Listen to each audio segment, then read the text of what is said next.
very pleased to introduce our next speaker, Serge Dedina, who is the Chief Executive Officer of Wildcoast, of which I am proudly wearing their hat. They are an international environmental organization, and Serge was the longtime mayor of Imperial Beach and has a PhD. So come on up, Serge. Take it away.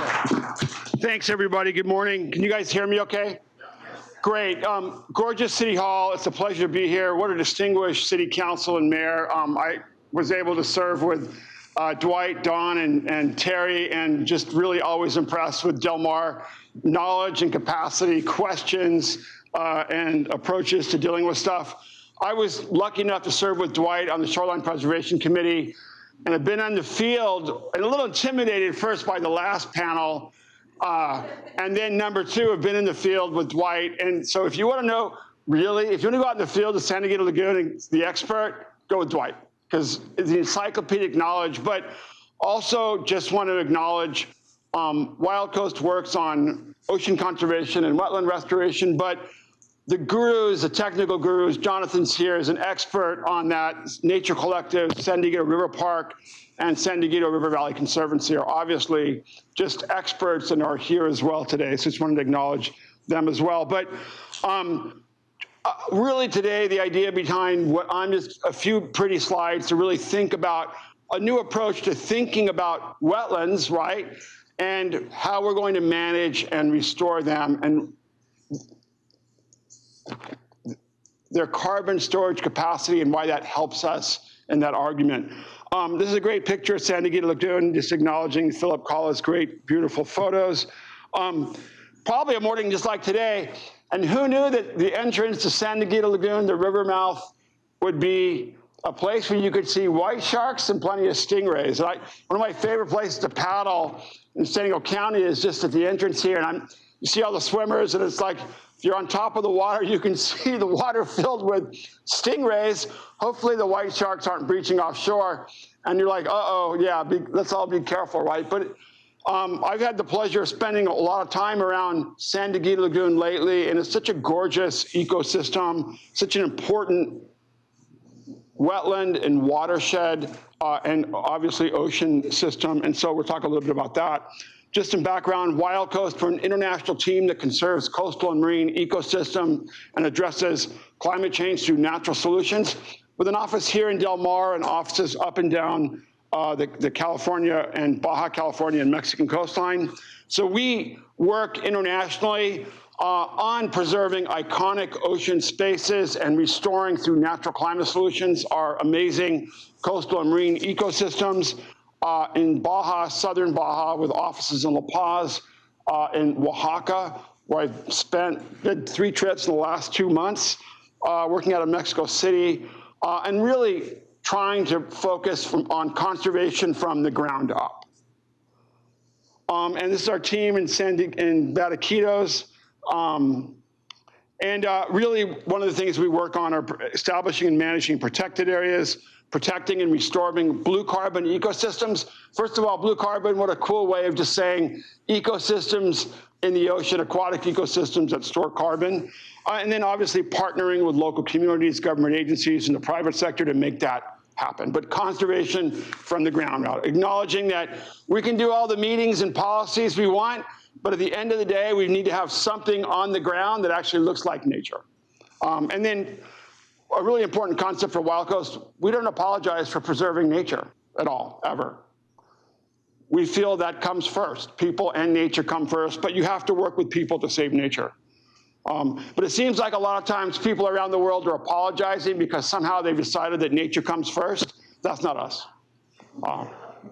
And so working again from California down to southern Mexico, these ecosystems are linked, whether that they're shorebirds or the eastern Pacific green sea turtles that Jonathan was mentioning. They're offshore feeding off our reefs off here that are nesting in southern Mexico and making that swim up to feed on seagrass beds that are doing really well, and our marine protected areas. So really focusing on ecosystem-based conservation.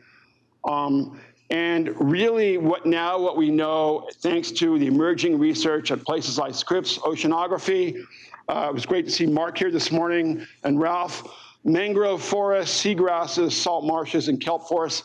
Ecosystems in the ocean now that we know drawing carbon from the atmosphere. So we have brown carbon, that's the brown bad stuff, that the emissions that we're emitting into the atmosphere, the dirty air. Green carbon, the thing that chaparral and forest ecosystems and other terrestrial ecosystems are helping to absorb, and then blue carbon. And it used to be, we thought, until this body of research has come up really in the last decade or so, that it was ecosystems like the rainforests and whether or not pine forests that were the most carbon sequestering or storing ecosystems. And now we know it's the opposite, that actually our aquatic ecosystems are actually probably some of the most efficient and amazing sequesters or ecosystems that actually help us draw carbon from the atmosphere, which is really good, really amazing. So it turns out that places like San Diego are ground zero when we talk about natural climate solutions and the efforts to protect, right, the ecosystems we have, but actually make them more resilient, not only to adapt to things like climate change, sea level rise, storms, flooding, but also to help us store more carbon. So the thing I want to throw out today, and the thing that we're behind on, but Del Mar has been, through the Lagoon Committee, has been on the forefront of, is thinking about, in Sacramento, the policymakers and the people that go to meetings and spend lots of time filling out pieces of paper have said that Del Mar needs to grow more trees. Del Mar should grow more trees for a climate action plan, Torrey pines. But the reality is Del Mar's been doing a great job of supporting wetland restoration and putting more ecosystems in the ground, in the water, that help sequester carbon. Del Mar has been on the forefront of natural climate solutions, not only in San Diego County, not only in California, not only in the United States, but on a global level. So that deserves a pat on the back, okay? I'm not one of those guys that walks around trying to like point fingers at everybody. Right now, the point is to say, we're on the right track here. We've got a lot of work to do around the world, but getting Dwight digging things in the ground, it's a good idea. And more people in Del Mar. Okay, a lot of pictures of Dwight in this thing. So that's a real positive development. And what I want you to take away from that is, let's continue the right track, right? How often do you go to a government meeting and someone says, you guys are doing a great job. Del Mar's doing a great job on wetland restoration and supporting natural climate solutions. So here's how it works. Obviously, this is a mangrove, but these aquatic plants are grabbing carbon from the atmosphere and storing it in the mud. That black mud that they're digging up, Marathon Construction is digging up east of the 5, is filled with carbon. How do we know that? Well, it turns out that we've been doing, let me go back here, I'll back up for a second. We've been doing research at Scripps Oceanography in the lab, taking these carbon samples out from these lagoons, Formosa Slough and Mission Bay, and lagoons up and down North County.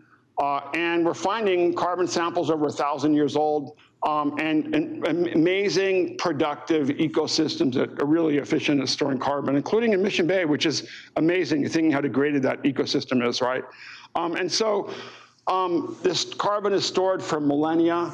And an important component of that, not only do we help store carbon, we have wetlands, but the minute those wetlands flood from sea level rise and flooding, so as they flood, or we get rid of them, we destroy them, you're releasing carbon to the atmosphere.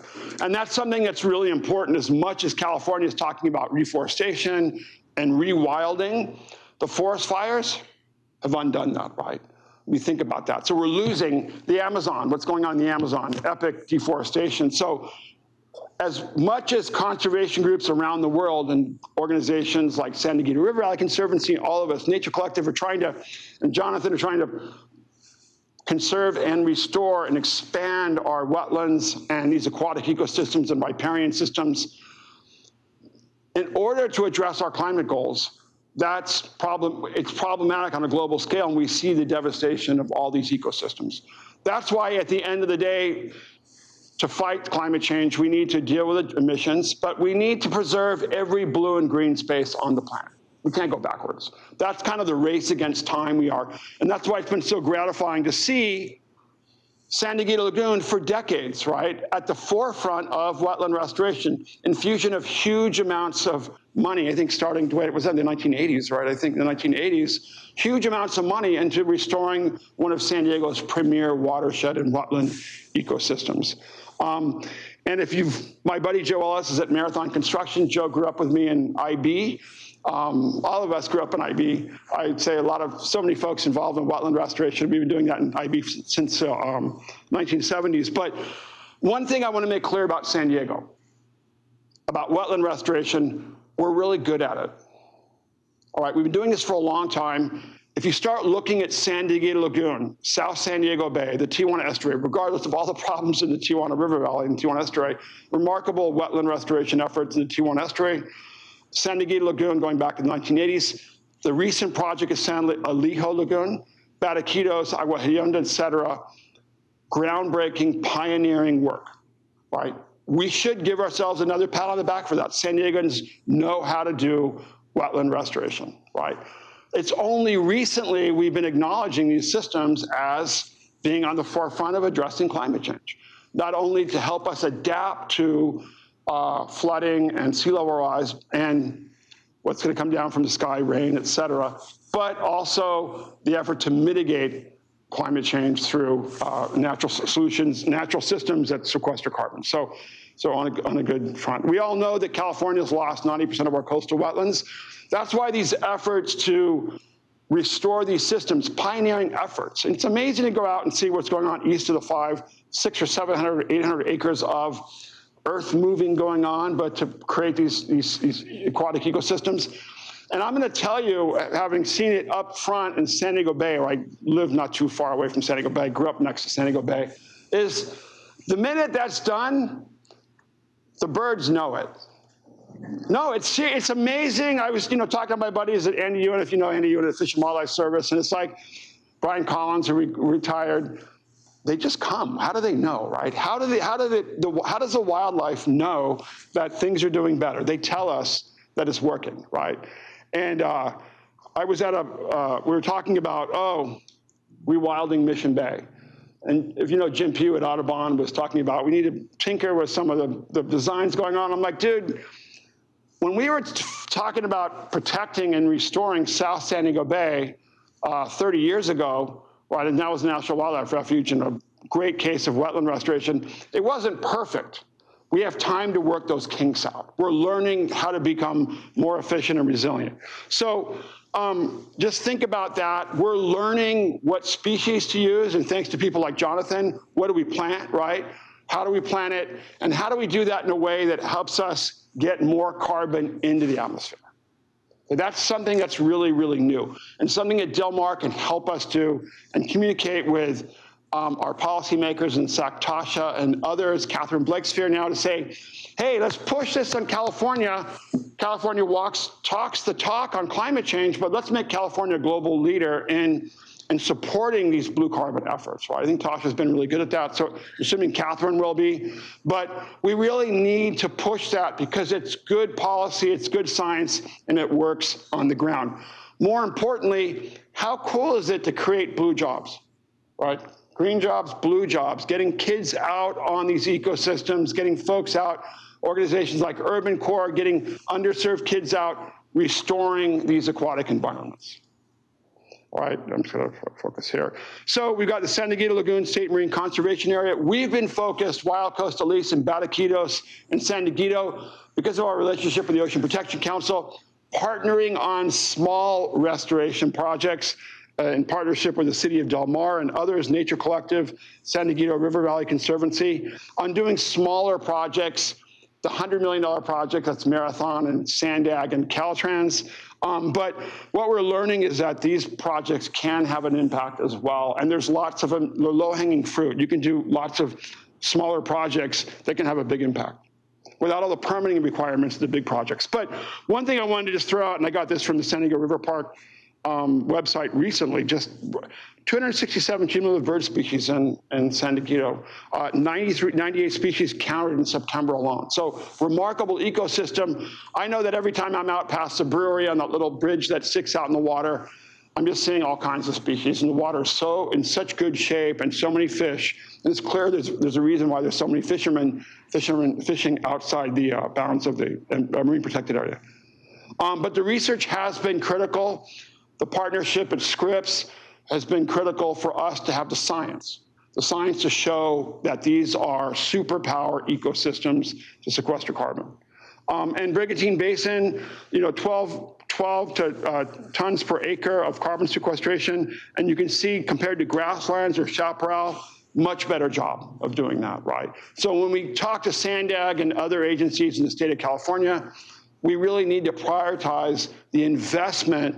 We need to save all our grasslands, we need to save all our chaparral, we need to save all our forest ecosystems, but in terms of the ecosystems that can support carbon storage, that give us an excuse to show our climate action sort of metrics to the state of California, wetlands are what counts. The riparian ecosystems are what counts. So these efforts that we've been investing in are paying off.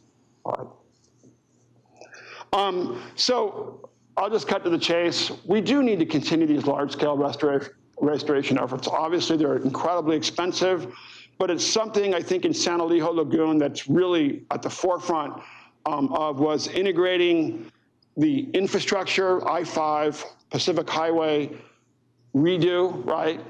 The public access component, as well as the brilliant restoration component, not only in the lagoon, but the dune work on the coast. And I think that can be that's obviously been happening in San Diego. Del Mar's thinking about what to do about, we have cliffs, we have beaches, but clearly working with nature is our only solution. I think that's what we've learned from the long history of efforts in San Diego. But the small projects, the easy A's, are also important. The Del Mar River Path project, all these other small scale projects pay off as well. We can measure the carbon. Those are great areas for public access, and they help us slowly but surely, at a very low cost, enhance that habitat without having to go through a lot of the permitting that these larger projects do that end up costing. It's something I learned as mayor of IB that, the permitting costs, it's at 40 to 50% of what the project costs. The earth moving is actually kind of the easy part. It's the years and years and years of permitting, as any city jurisdiction knows, it ends up costing a lot of money.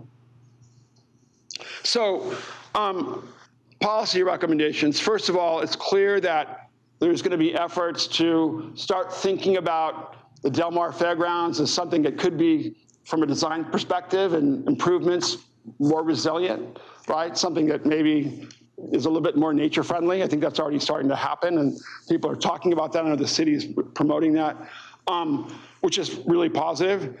But also, the Lagoon Committee has been great at really advocating for wetland use to be part of a climate action plan.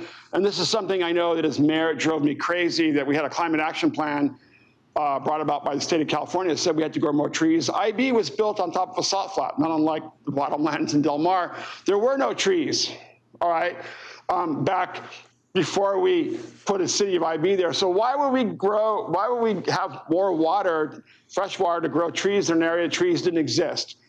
But IB has worked with the Fish and Wildlife Service and the state of California to restore hundreds of acres of carbon sequestering wetlands that the city of IB and the city of Del Mar and others, should get, and Carlsbad and Oceanside should get credit for when they do these wetland restoration programs. Why not? Why wouldn't we?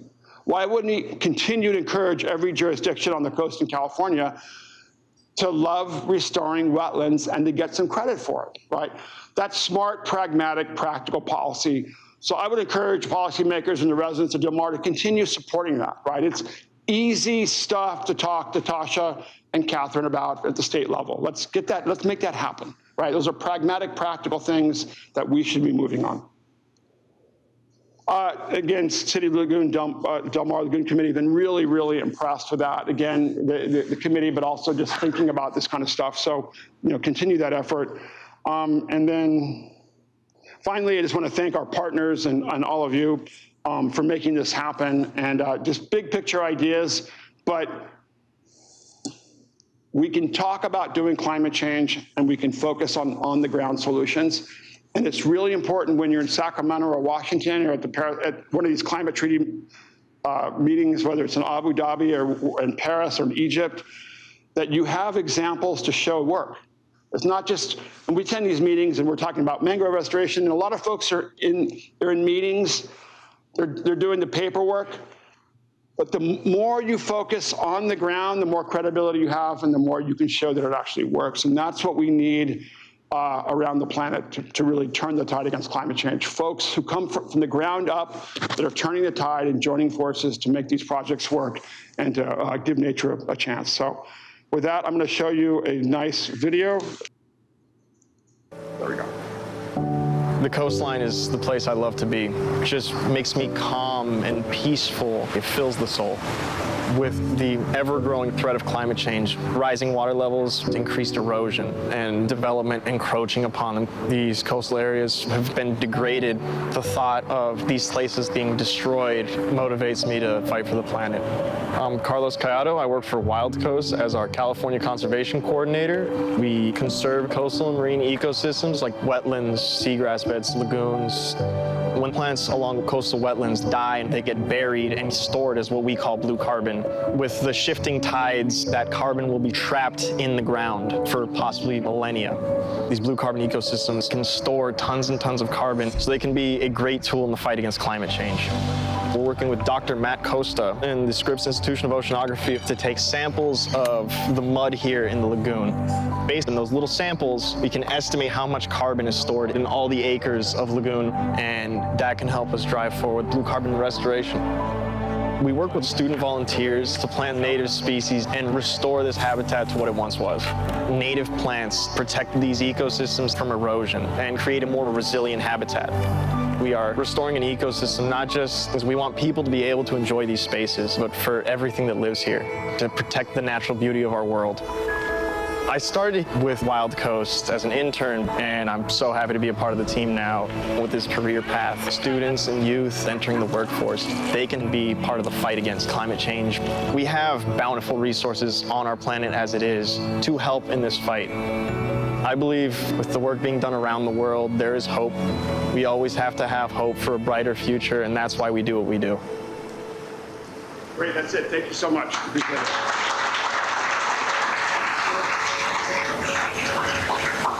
All right, thank you so much, Serge. That was really inspiring and excellent. And for those of you who are curious, those plantings that you saw in the video, those are along the river path in Del Mar.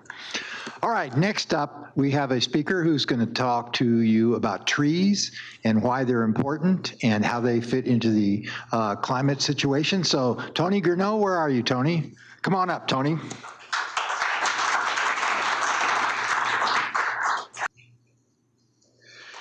Well, it's a pleasure to be here today with all of you, and Serge actually provided me with some pretty useful segues because that notion about trees and their relevance not only to climate change mitigation and planning strategies, but also the native ecology of a place like Del Mar, it's complicated. And to reiterate, historically, the coastal parts of San Diego County are not very heavily treed places.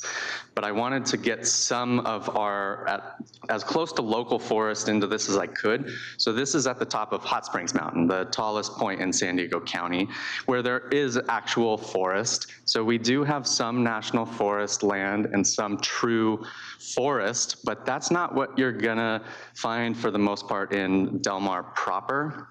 And you're definitely not going to see this in Del Mar. This is something where I just wanted to kind of encapsulate the stereotypical imagery of forests and trees and the benefits that they impart to not only a space, but the ecology of systems. So in this photo, you can see things like that the trees are part of the integrity of this waterway, of this river. There's all kinds of things growing on the trees in addition to alongside the trees. Trees are something that I've learned are inherently sentimental, emotional, and political. And this is part of what has led me to want to work with trees as more of an emphasis. My plant background is incredibly broad, and for the most part, anything that you can think of that relates to working with plants, and I've done it professionally over the last 15 to 20 years, including things like wild rare plant population surveys, collecting for conservation plans, restoration work in habitat, all kinds of work with exotic plants. And so over the last 15 years, I've had the privilege of growing more than 6,000 different types of plants, which is more than the entire natural existence of flora in California. So I get to speak from a pretty diverse background, but bringing it to local issues and how we can use trees. It's kind of a crass way to put it, but trees can be viewed as a tool in this kit to kind of battle climate change and the most detrimental pieces of it. And the simplest way to reference the benefits of trees, generally speaking, is using this phrase, ecosystem services, which I actually don't love it because it is overly reliant on quantifiable fields, and it doesn't ever get at that feel-good element of what trees provide to a community or a space. But suffice it to say, these are Monterey cypress, so one of the protected species in Del Mar, although they're not native to anywhere near Del Mar. This is up near, actually near Pacifica, not that far. So this is near Monterey County, where some of the only remaining natural groves of the Monterey cypress grow.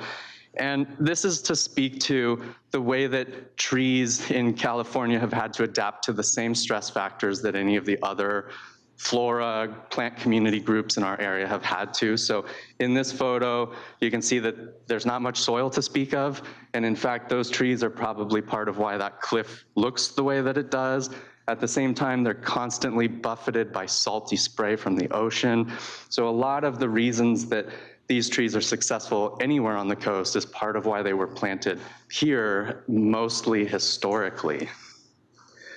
There are other parts to trees and the benefits of trees and things that don't necessarily quantifiably contribute to climate change mitigation, but are important nonetheless. These are two ginkgo trees at the Japanese tea garden in San Francisco.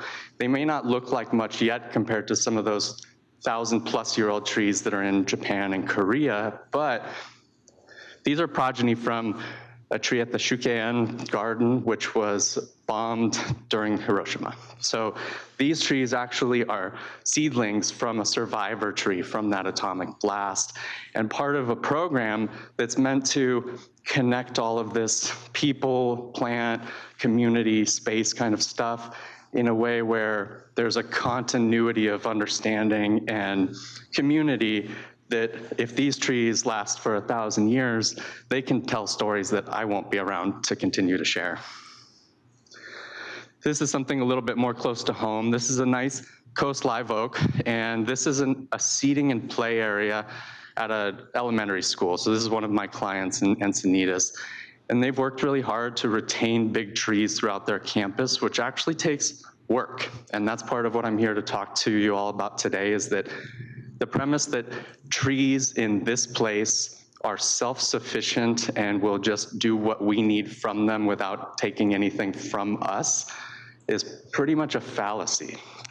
And the future of forests in this area, in a most generic urban forest sense, since we don't really have natural tree forests so much as we have scrublands and shrublands and chaparral and salt marshes and all of that other good stuff.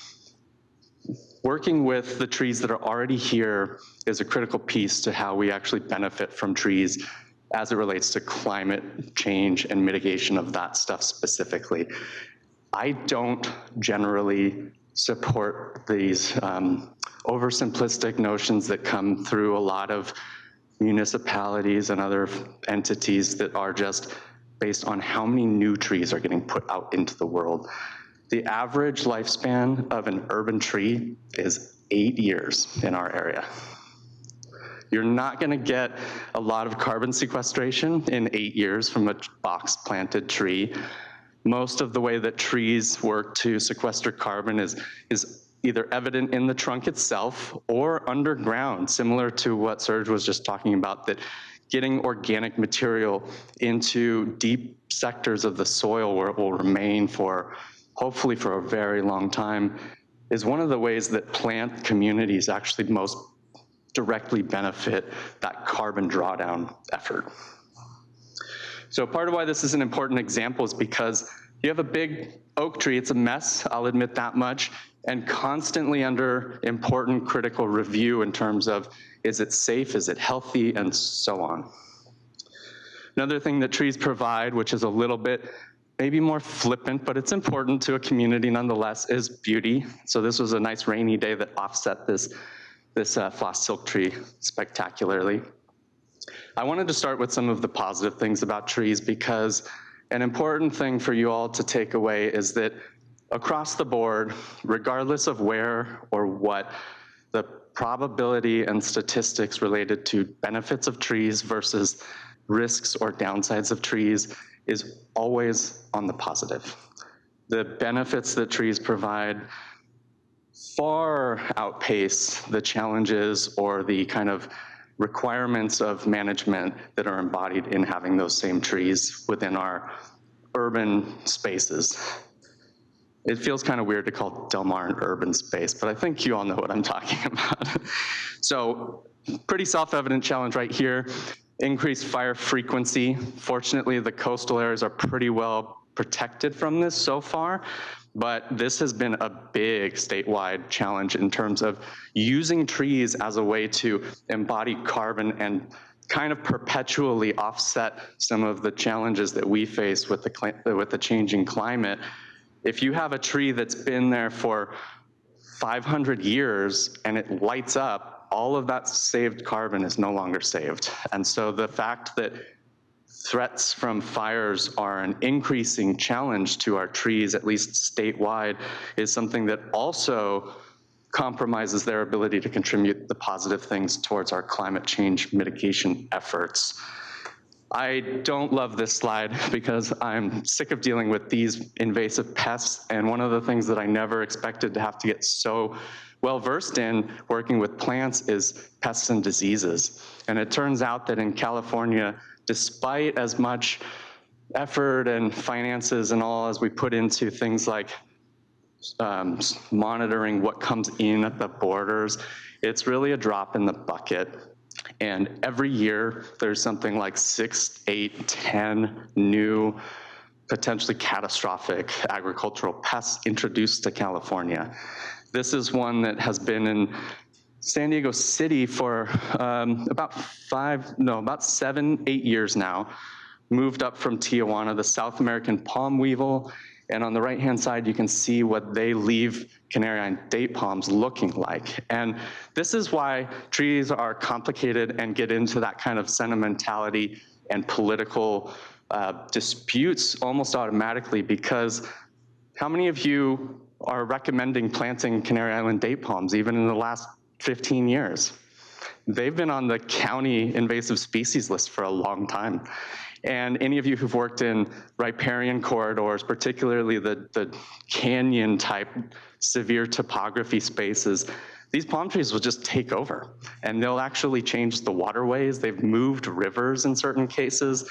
They're not exactly the trees that we're trying to have, but at the same time, they are part of our current urban forest and part of our sort of inventory of pieces of tools that are working on our behalf against the challenges of a changing climate.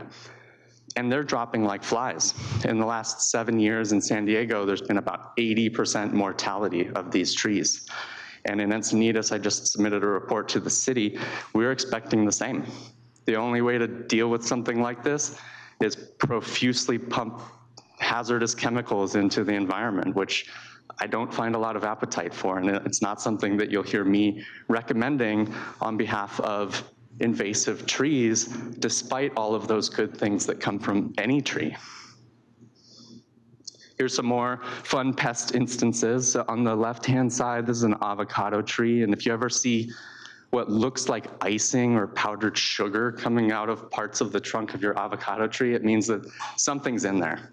And there's been recent introductions of pests like the Polyphagus shothole borer, Crucio shothole borer, these ambrosia beetles in the Uwalaceae genus that just have been wreaking havoc, and not only on trees in our managed landscapes, but in a lot of cases, on natural systems as well. So some of the favored hosts from this pest are willows, cottonwoods, sycamores.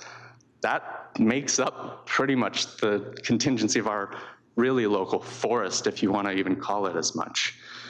How do we then go forward, given that our trees are important to us, but under so much duress?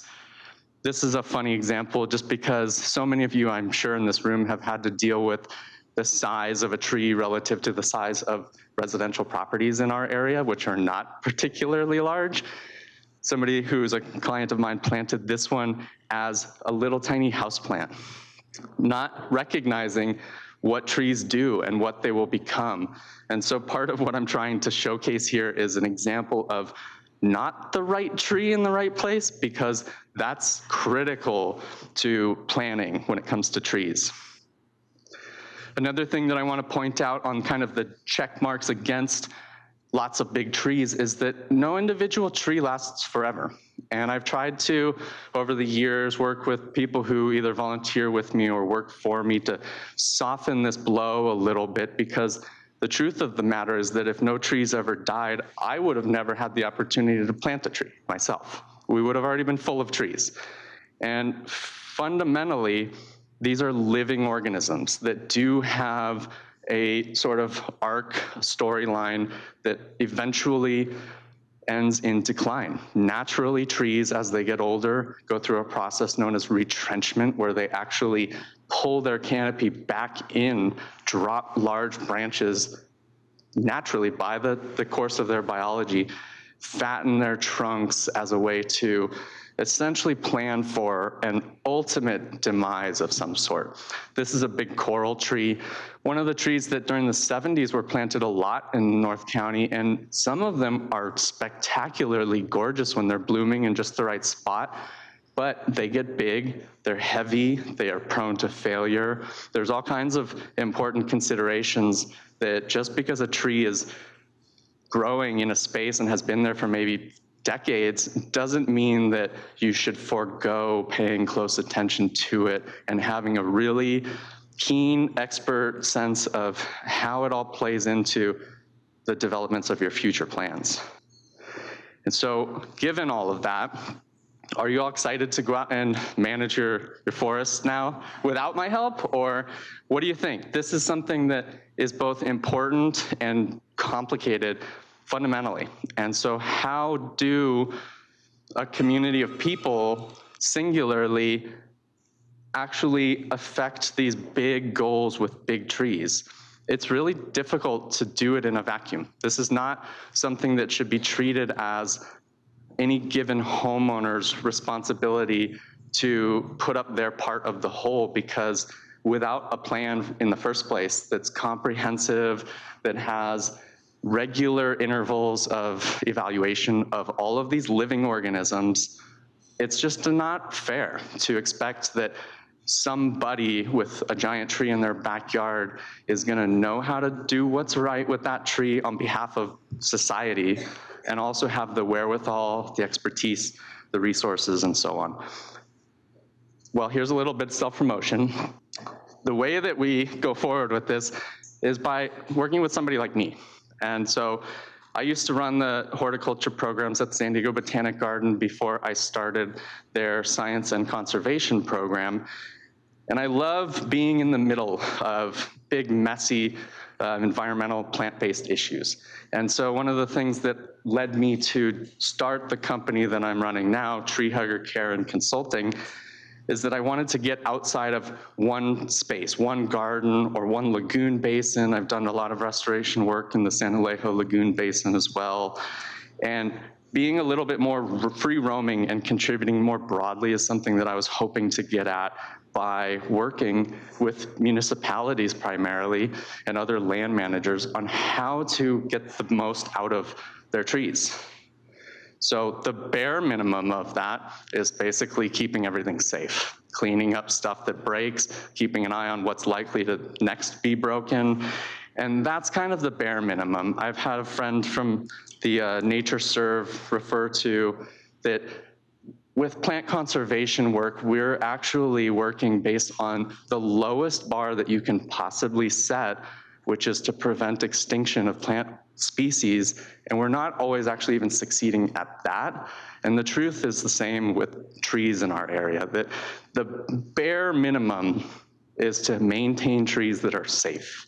And not in all cases are we actually preemptively and proactively doing what's needed to make that the case.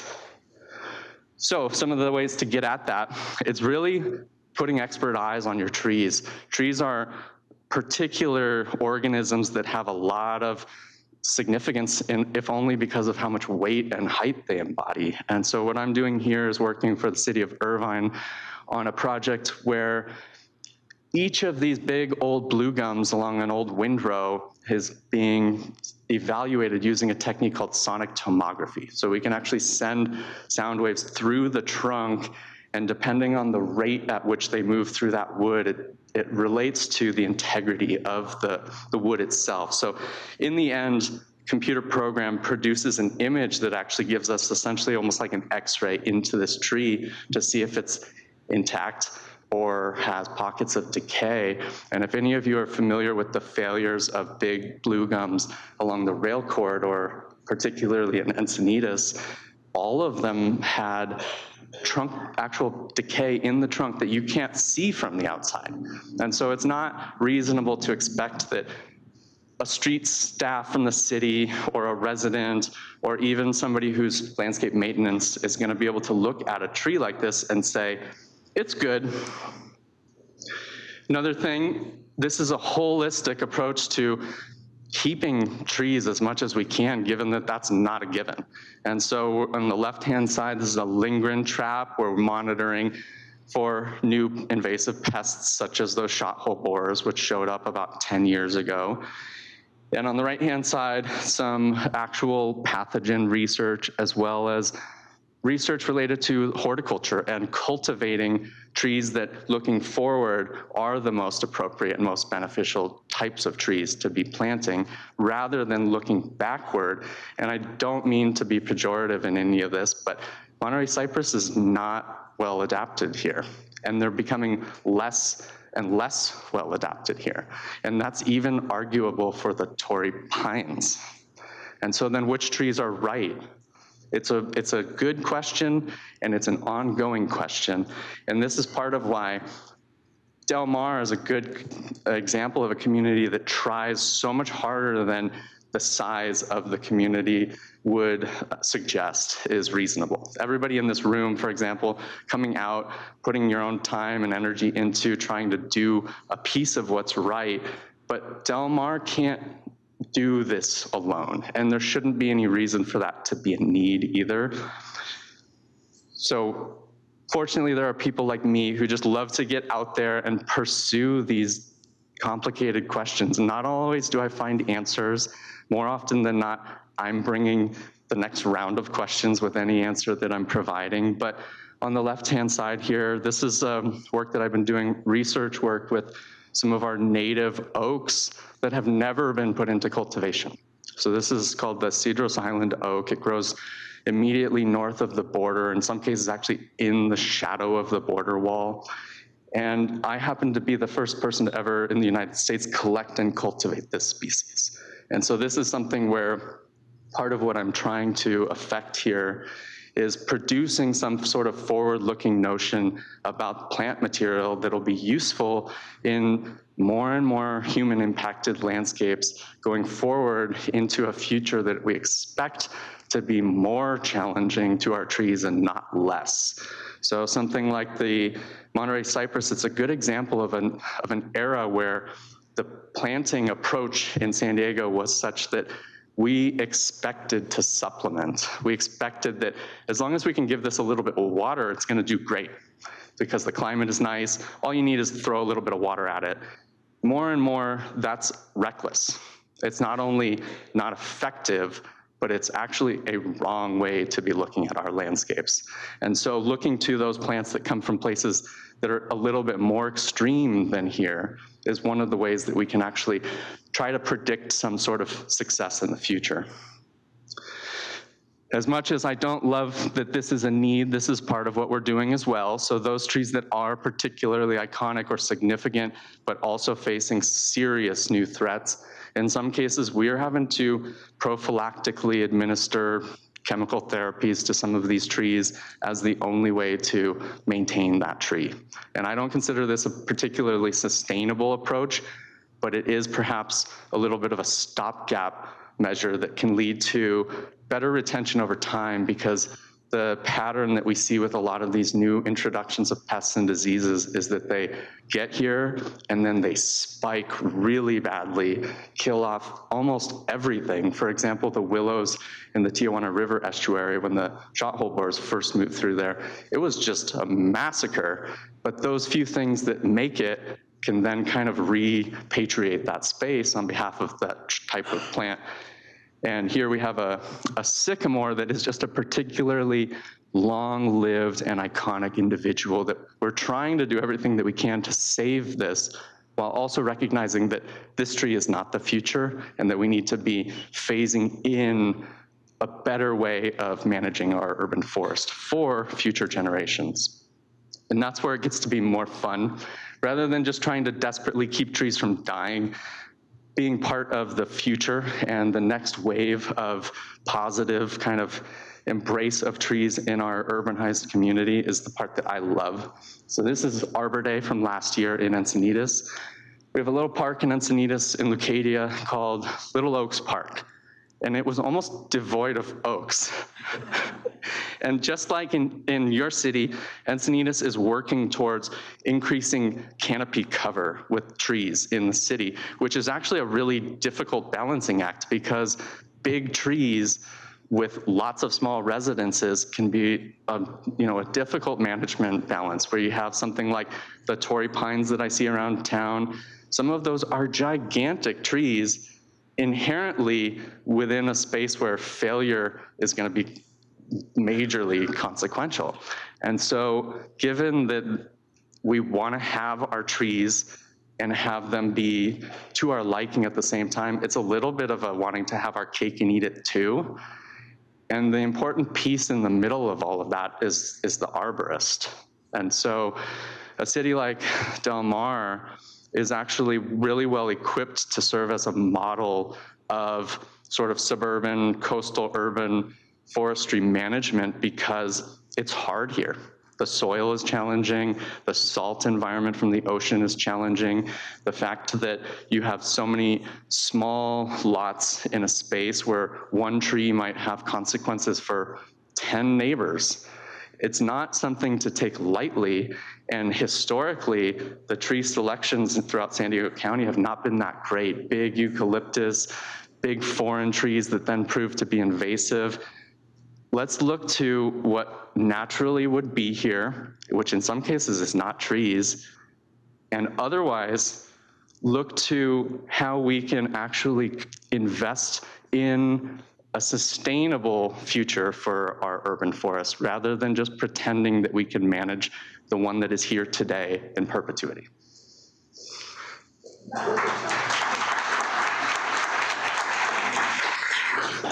Thank you, Tony. That was great.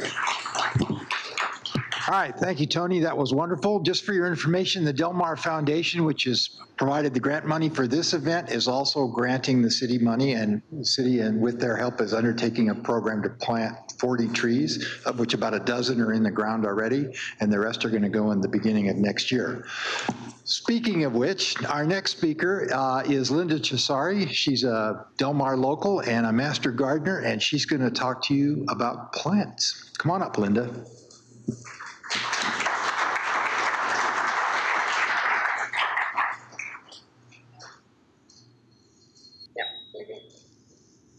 Hi, I'm Linda Chisari. I am a lifelong gardener. That means more than 80 years, starting at the knees of my grandfather.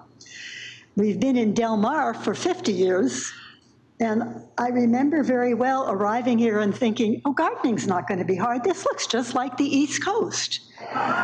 And then shortly after thinking, but wait, the weather's not like the East Coast. The native vegetation isn't the same. And from that moment, I started studying what we should be growing in San Diego County. went back to school and got trained in landscape design, and then subsequently had a 35-year career as a landscape designer. We as gardeners can do something. That's one of the blessings of being a gardener. If you have your hands in the soil, you see what's growing right in front of your eyes. We are stewards and guardians of the environment. It's very clear, and some of what I say will be repetitive, but I think that's good given the fact that we have a changing climate.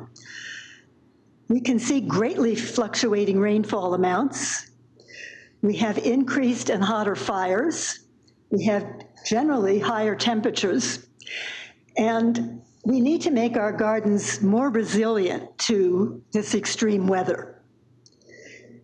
We need to reduce our personal impacts on the climate and learn to give back. That's not something we're all good at. We're much better at taking than we are at giving back in our gardens. We need to focus not on just what used to be or even what is elsewhere, but what we can look forward to and what could be. Now, you might think that, one small garden, what difference is that going to make? But if each of us makes change, we as a community can have a significant impact. We need to encourage biodiversity. We are but a small part in the food chain. We tend to think of ourselves as it. But there's a lot more to the world than just our presence. We need to create wildlife corridors.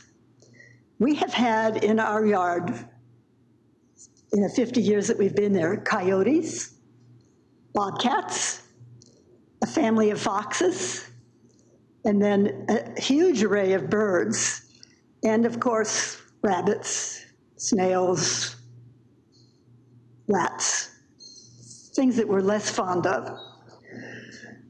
But they're all part of the food chain. Even those snails are food for somebody in the food chain. So one of the things that we need to do if we're going to learn to adapt is keep good notes. Notice if the birds start arriving at a different time. Write it down. I have a file right on my desktop on my computer. The birds arrive at different times. They need food. The food may or may not be there. New bloom times has a huge impact on pollination. Keeping notes is a good way to record the changes that we're seeing and adapting to them. You've already heard this from the National Wildlife Federation, from one of our other speakers. San Diego County is roughly the size of Connecticut, and it has native grasslands, oak woodlands, sycamore-shaded streams, desert, coastal prairie, lush meadows. We have more kinds of native animals and plants than any other county in the United States.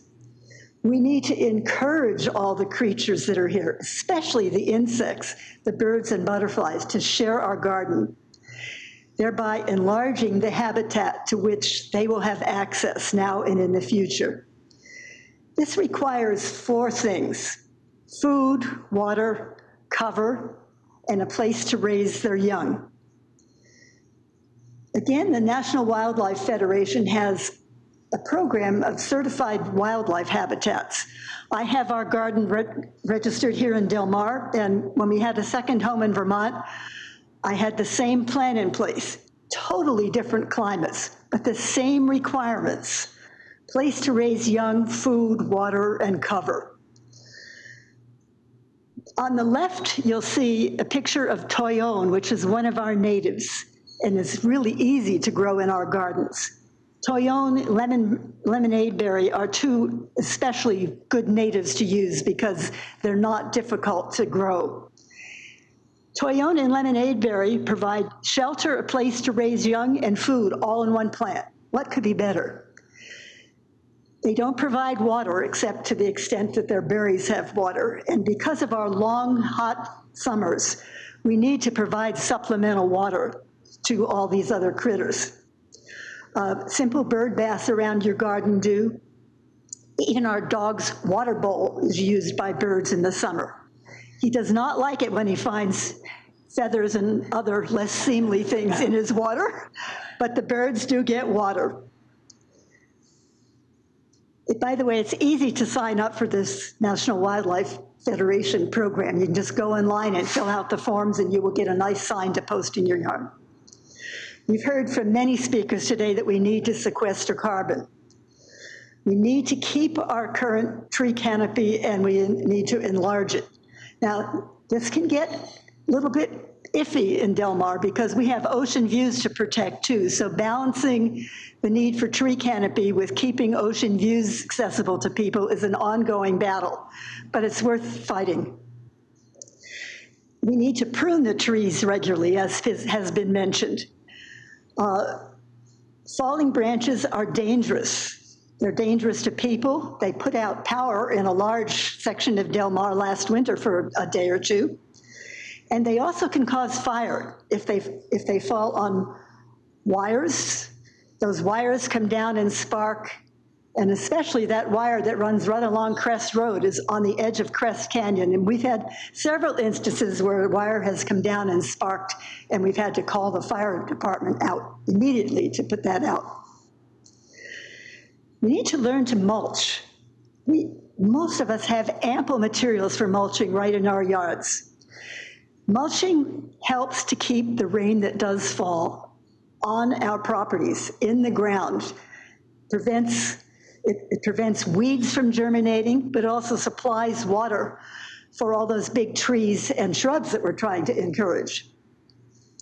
Don't sweep away all those dropped leaves, or if you do sweep, try to relocate them underneath plants that need the benefit of water in the soil.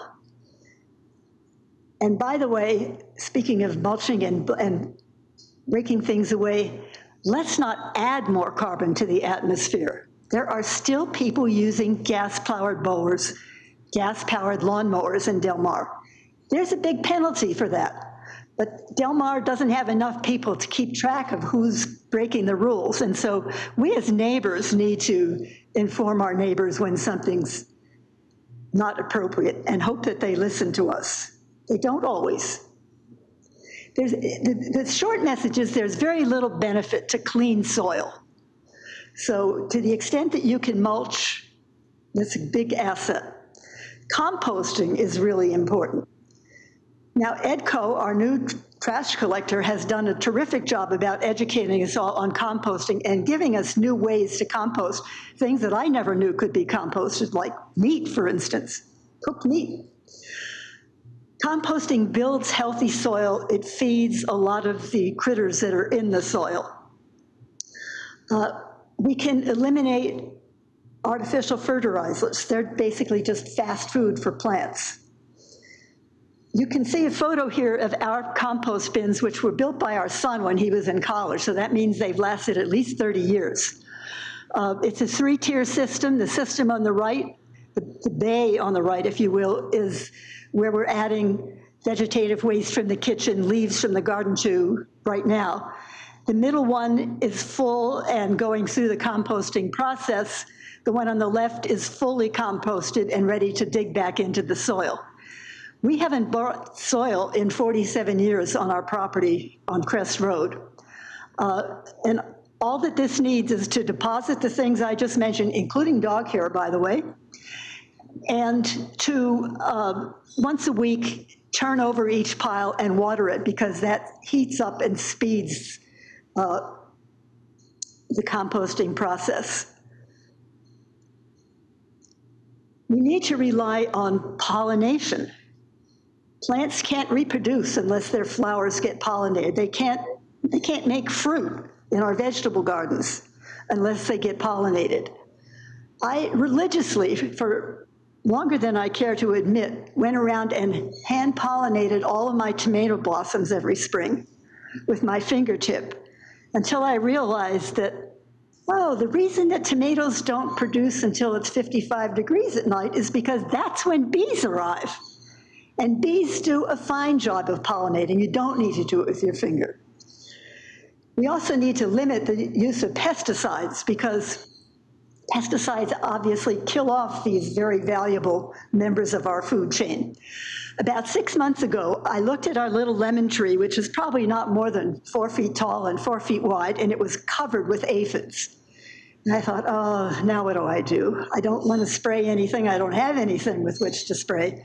So I went in and I got a wet paper towel and put some dish detergent on it. And I went out and I started wiping off every leaf on the lemon tree. And about 5 minutes into the process, a little house wren landed on my potting bench about 3 feet away and started going, no, no, no, no, no. Now, I didn't know he was saying no, but I thought, what is going on? And then I looked at him and I thought, those aphids are food for the baby birds. And the birds are nesting right next to our patio. So I backed off. 3 days later, all the aphids were gone. No more help from me needed. So there was a lesson for me in that. Watering is probably the subject that we're most familiar with here in Del Mar. We know that we have a shortage of rainfall. We should try to save the rain that falls. You'll see the floor-worn rain barrels that we have, 50 gallons each, against our house. We've stacked them up so that the tallest one is connected to the downspout, which connects to the gutter that runs along our longest roof. It's amazing how a few days of rain can fill up those rain barrels.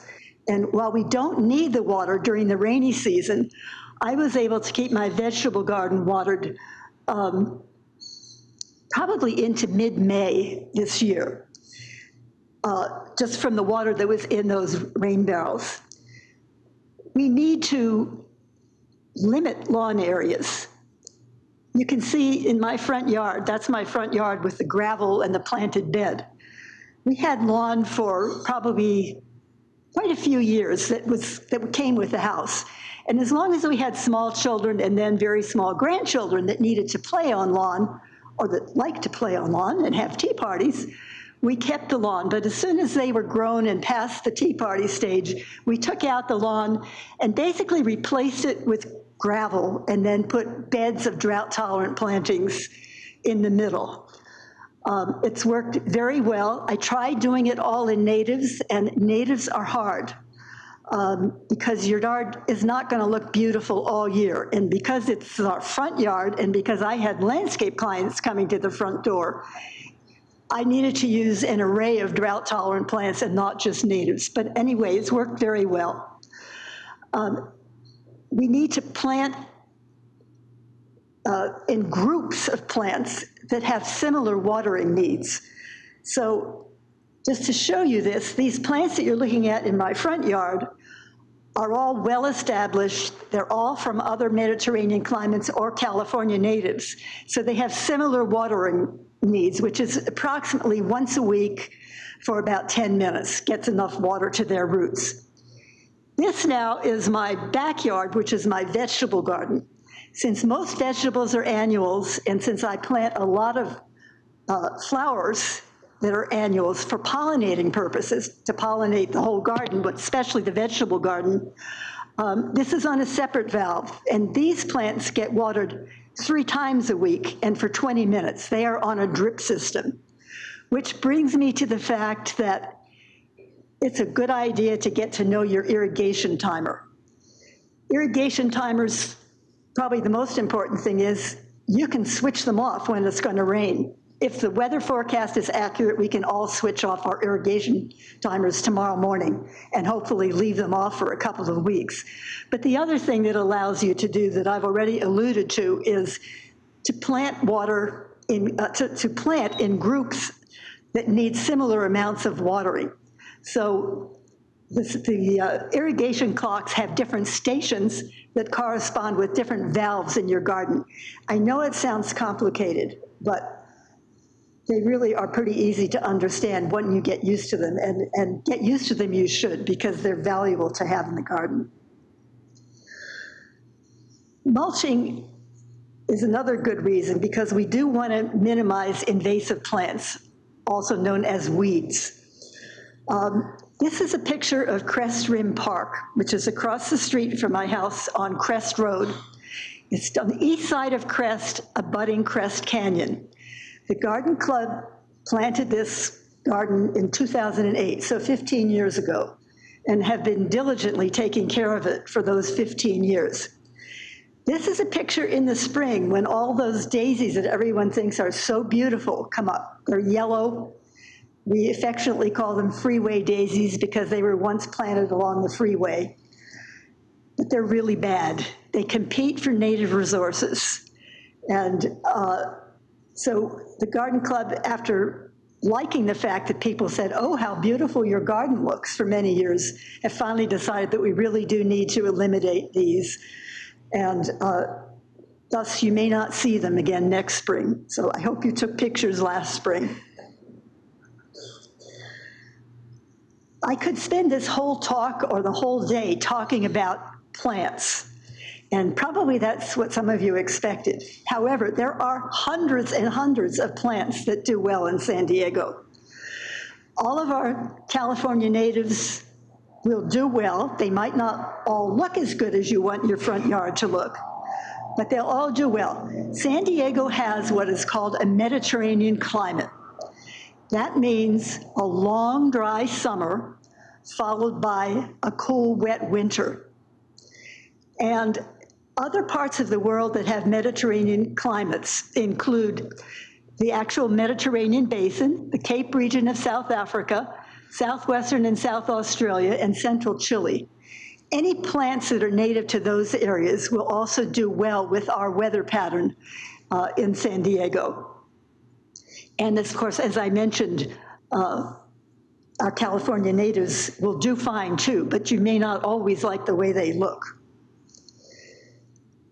I'm not going to talk about specific plants here, except to tell you that at the end of my talk, well, I think it's not on the talk anymore, but on the Garden Club table, there's a list of resources for you to use that include a lot of books that have good information about planting and specific plants, and a lot of wonderful websites. You should help yourself to a copy, and if we run out, we have access to more, so just let us know. I just want to point out one thing and mention it in this picture. On the lower left is something called the Matilaha poppy. That came up this year in Crest Rim Garden. We had never seen it before. We'd hoped for it. I can't even remember whether we planted it 15 years ago. It never came up, and it apparently just needed more rainfall. And the rain that we got this year during the winter and then again in the summer, and suddenly this poppy plant was beautiful for at least 2 months. We also had an abundance of primroses that we'd never seen before. Both natives both had the ability to retain their dormancy for many, many years and then come up when the situation was appropriate. Now, a little bit more about Crest Rim Park. As I mentioned, this was established in 2008 by the Del Mar Garden Club. Establishing the plantings was for sure challenging, but it's been very stimulating. The original plant palette was taken from a short list of plants that are native to Crest Canyon because we didn't want to plant something that would then seed itself into the canyon and compete for natives even in the canyon. The park was designed by a young man named Lane Goodkind, who grew up in San Diego, who grew up in Del Mar, actually. And he designed it, and he's a practicing landscape architect in Santa Barbara County, but he came down and helped us with the planting. And if you walk through the park and read the inscription on the bench that's etched there, that is in memory of his mother, Alice. The Garden Club is there once a month for 2 hours, 5 or 6 members, cutting back, weeding, taking care of this little park. I think I want to show you a picture of how hard they work. There are some of the Garden Club members at work. One of the plants is a Del Mar manzanita, which is native to Del Mar. And right at this main entrance, and right across from the name-bearing boulder, is a Del Mar manzanita that's in full bloom right now. Now, I have a series of wooden plant tags that I was going to put out tomorrow, so that if you all wanted to walk through, you could see what the various plants are. It's a good time to see them because they're not all in full bloom, so they're not at their most beautiful, but you can see what their permanent status is. However, I've learned that there's going to be a load of compost delivered on Monday or Tuesday, and I suspect that a lot of my signs would get covered up. So I think I'll wait a few weeks until the compost settles in, and then I will. Now, here's the list of the resources, but you will have a printed form that you can pick up at the Garden Club table. And I'd like to read you a quote from one of my favorite authors, Robin Wall Kimmerer, who wrote Braiding Sweetgrass. "We are all bound by a covenant of reciprocity, plant breath for animal breath, winter and summer, predator and prey, grass and fire, night and day, living and dying. Water knows this. Clouds know this. Soil and rocks know that they're dancing in a continuous giveaway of making, unmaking, and making again the earth. Let's take care of everybody else." I'd like to thank the many members of the Del Mar Garden Club who have worked tirelessly over the past 34 years to beautify our community in a responsible way. And I'd like to thank my husband, Frank, who helped me learn how to produce a PowerPoint presentation. Thank you.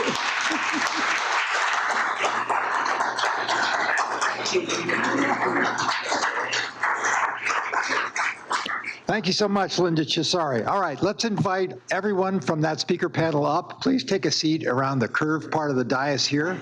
And Karen, Lara, and I are again going to take questions from the audience, and let's get going. This is a question for Tony. You mentioned that there are trees that are right for location and some are not. Could you talk about eucalyptus? Good question. Question.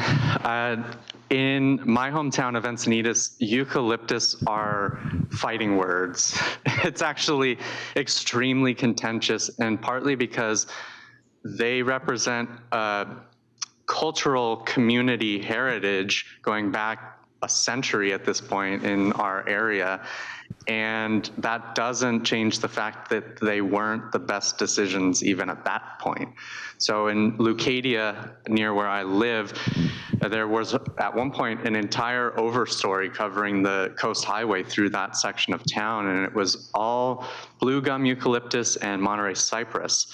And most of those trees are now dead. And the notion of what should, if anything, go there is actually pretty a hot button issue in our community. Eucalyptus are great in Australia. There are some smaller, less common varieties that are actually way more behaved and very infrequently produced by local nurseries, so they're hard to come by. But generally, the tougher ones are too well adapted in a certain respect for this area because they move around on their own, and if a tree's doing that, and it's probably already disqualifying itself as the right tree for a given place. The other thing that I'd mention is that the layout and design of our public spaces in a city that's small like Del Mar or Encinitas is often done without consideration of the space that trees need for their roots. So I'm often pressured to include something like Torrey Pines in a 6-foot median in the center of the highway. So it's really an important distinction. It's complicated from there.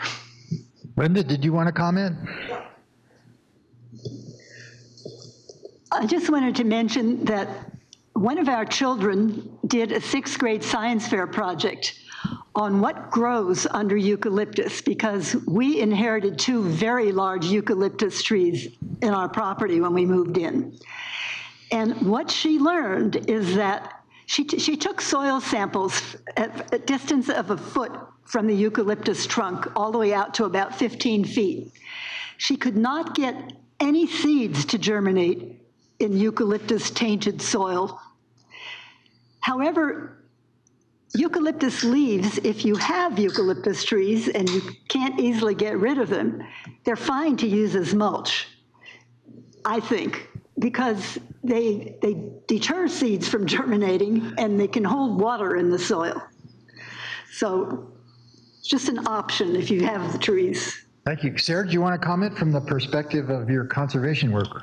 Eucalyptus trees, you're out there planting Well, them, you know, right? first of all, I want to thank Tony and Linda. I thought it was a really nice compliment. And one thing I have been thinking a lot about in San Diego, and maybe, you know, our wildlife ecologist, you know, if Jonathan's still here, but to see a resurgence of raptors and wildlife in urban spaces, I think goes a lot to really talking about the success of these urban riparian wetland restoration areas, especially in canyons, right? Combined with really thoughtful efforts, the Del Mar Garden Club, to these sort of linear parks on top of canyons with appropriate species. So I think that's a success. I do know that Wildcoast has worked in partnership with the San Diego River Valley Conservancy and San Diego Gas and Electric to remove certain stands of eucalyptus that are obviously fire hazards. And I would like to say, I think I really enjoyed Tony's really thoughtful presentation, because there is nothing more beautiful than native trees and native vegetation in canyons and in our you know, mesas. And maybe Tony, and I wanted to get back to, I don't know if you know Greg Abbott, who's a famous ecologist for the Tijuana Estuary. And Greg, I grew up lifeguarding with Greg and sort of having endlessly talk about Tecate cypress and bishop pine.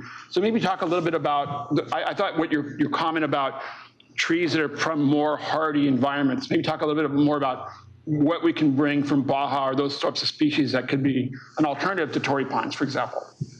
Yeah, I like that idea. It's something that I've been working through botanical gardens for years on, and at the UC Davis Arboretum is a good example. They're actually using 50-year forward climate models as the way to determine their planting palette, their collection development aspirations.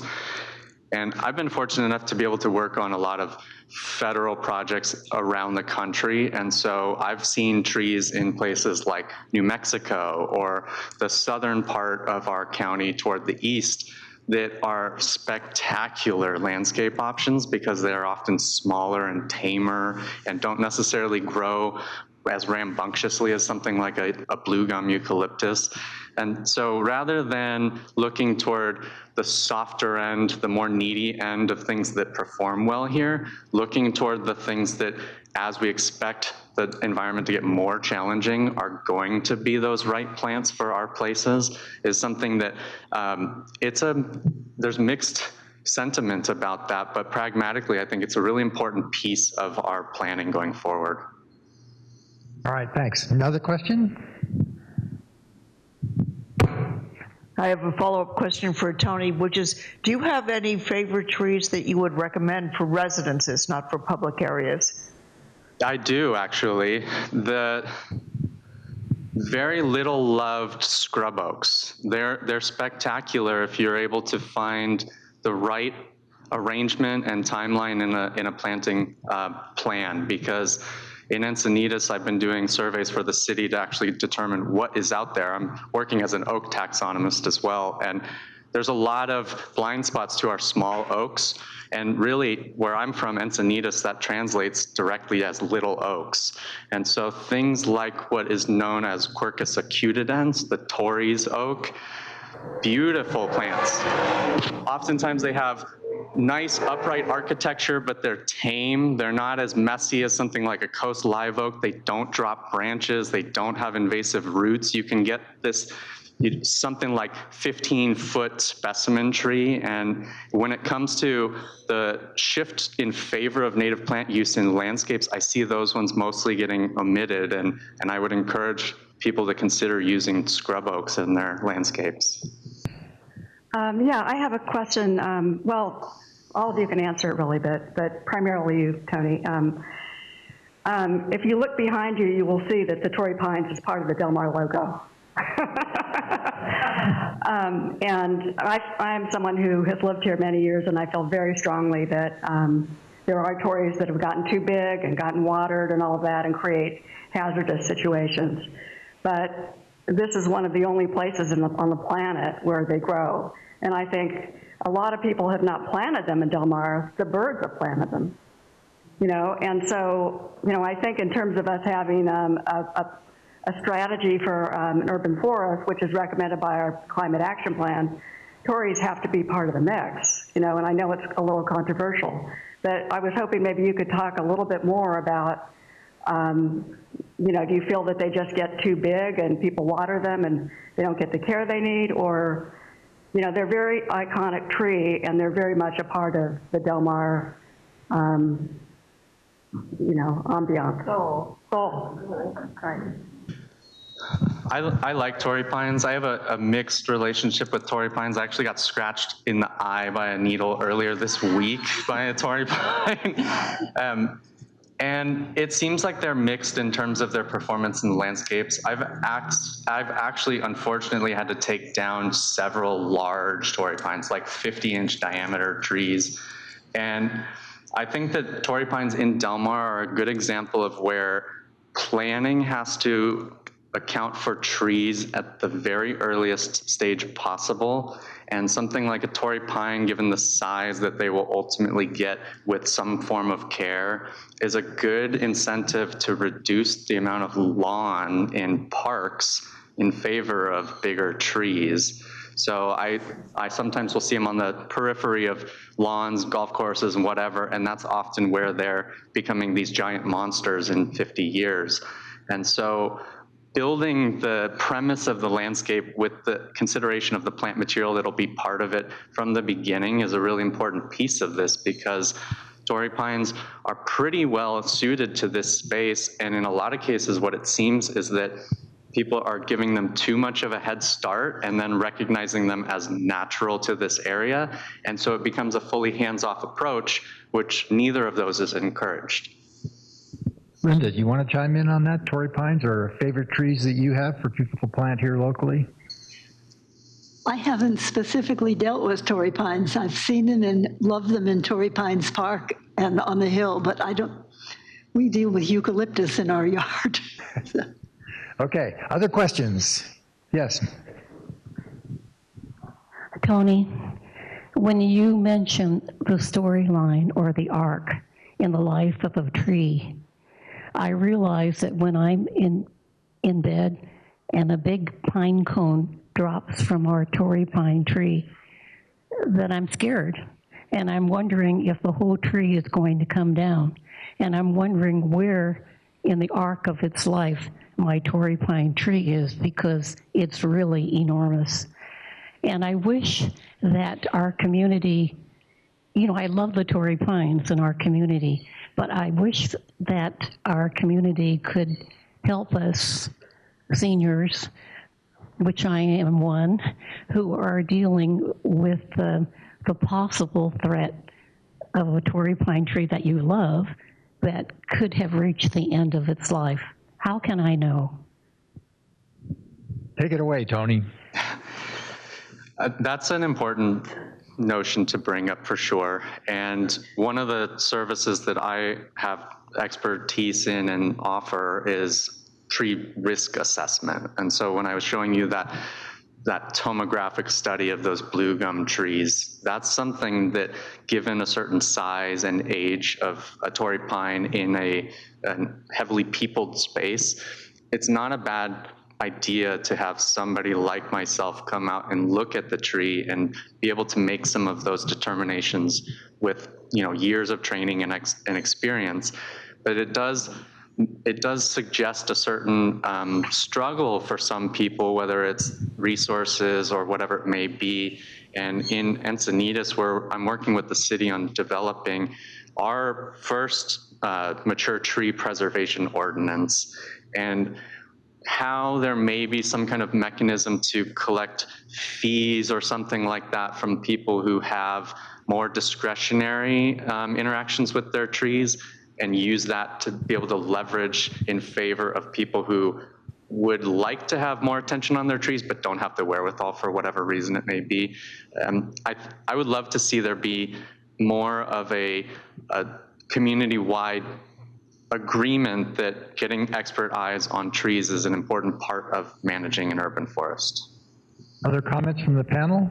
Well, I wanted to comment just on because I think this goes into the whole climate action planning thing that I think drove me crazy as mayor. It's sort of like this, and you mentioned that, this artificial number. We're just going to come in and plant trees everywhere without really being very thoughtful about what that means for taking care of them. And I've seen that in my own neighborhood where, the trees are just planted and it's like, all right, how do you take care of them? So I really appreciate that perspective. And I think it's really important one as we move forward and expect cities to sort of carry out these programs without really thinking about what that means.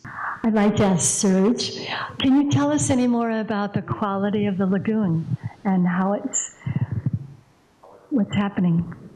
Yeah, look, I mean, San Diego Lagoon is an exceptional wetland and then obviously riparian system, and I think the efforts to really think about the lagoon from the ocean all the way inland to the Cuyamacas is really important. I think I think it's those types of approaches are the ones that are helping us bring back wildlife, because we're thinking about what a mountain lion needs to go from east to west or west to east, which is why we're seeing more raptors, why we're seeing more wildlife, and more importantly, why, to me, compared to the Tijuana estuary, the water quality in that lagoon is exceptional, and it looks really great, and there's a reason why you see a lot of fish there. So. Del Mar, I think San Diego Lagoon is a great example of how we can rewild things. I think what you're seeing with Linda and Tony is this integrated effort does pay off. It seems small scale, but over time, over the last 40 to 50 years, these efforts are paying off. And I think we have to double down on that to keep going, right? And when you think about San Diego and then what's happening in each and every lagoon, the same things are happening. Bataquitos, we're removing, with Nature Collective, removing eucalyptus and then putting in native species. All that takes time, it takes thought, it takes effort. It requires balancing the competing cultural interests of a community versus the nature's interests. So these are all efforts in the right direction, because I think Linda and what Linda and Tony are saying is nature knows best, and we can work with nature to help and restore nature and help people as well. All right, thank you, Serge. We got one more question. All right, this question is also for Serge. As we know, we really have to maximize opportunities for blue carbon sequestration. As we also know, working in wetlands is extremely onerous in terms of regulations. Not to get myself in any trouble, I'm a plants not permits kind of person. Have you explored any pathways that are meant to streamline getting that work in wetlands done? What a great question. I hate bureaucracy. I mean, the reality is we developed the National Environmental Policy Act, the California Environmental Policy Act, the Endangered Species Act, in a response to stopping people from doing bad things, destroy the environment. Now what we're all seeing and is driving us crazy is that this framework for regulation is killing the efforts to do good things to protect the environment. It drives local jurisdictions nuts when they've got to get, it takes 5 years to do some sort of restoration project. So I'm a big supporter of Scott Peters' effort at the national level, trying to figure out how to streamline a lot of environmental regulations to do climate change policies. I think the governor's been trying to do that for housing, but I frankly, and I've seen that in the Tijuana, with the Tijuana River crisis, is that the EPA has used NEPA as a way of just stonewalling getting things done. So we prioritized doing an environmental impact assessment over the fact stopping billions of gallons of sewage from destroying the environment, which has actually killed the environment, right? So we've got to figure out how to streamline these regulations so that the City of Del Mar or the Nature Collective or the San Diego River Valley Conservancy can actually do a restoration project without spending millions of dollars to do so. That makes sense, right? That's how things should work. And so, yeah, I think all of us who do things on the ground are just in favor of putting plants in quickly. And I work in Mexico where the permitting's a little easier sometimes. But we just got a mangrove restoration project canceled, permit canceled or denied, so we have to redo it. But anyway, yeah, so let's figure out how to get nature going quicker with less permits and less bureaucracy if we can. Well said. All right, thanks for some great questions. Let's give a round of applause for this panel.